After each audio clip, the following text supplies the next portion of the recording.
Hello and welcome to this final low security shieldier guide for the damn vulnerable web application. We are doing the cryptography challenge.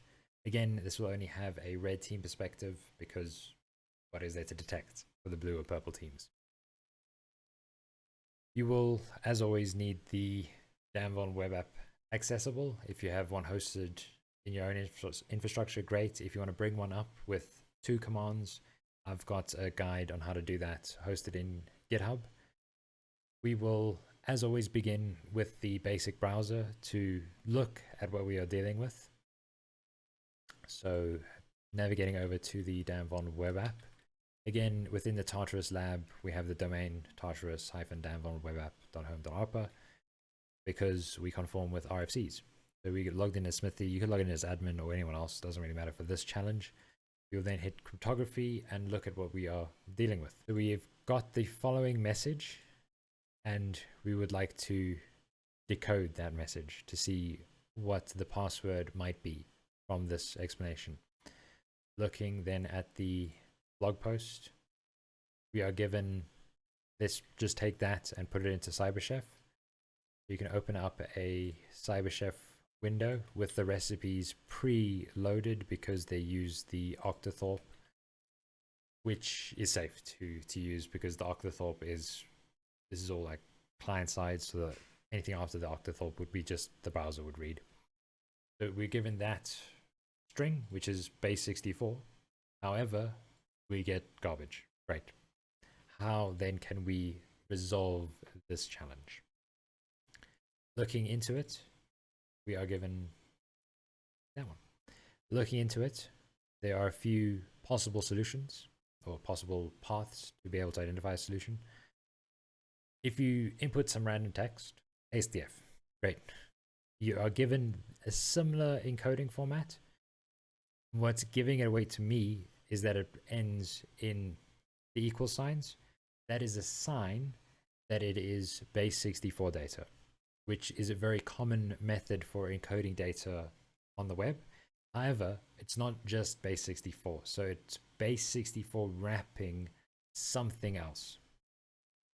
Another great technique that you can use within CyberChef is something known as the Shannon entropy scale.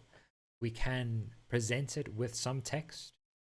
For instance, our ciphertext, when placed with the Shannon entropy, it'll give you a value. What we're most likely dealing with here then is English text, not an encrypted or compressed payload. Moving further on, we could do, for instance, the classic, I thought I'd do was I pretend it was one of those deaf mutes. You then encode that, so it's a bit of a longer string.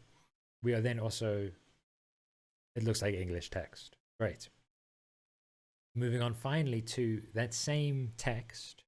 However, if you AES encoded with the electronic codebook cipher, which is the weakest form of AES encryption, never use it, don't touch it, don't even think about it. But in this instance, just by way of example, we will use it. We are then given a scale of 6 as opposed to 4, which is a lot closer to encrypted or compressed data. It's not exactly there, but it's just a lot closer.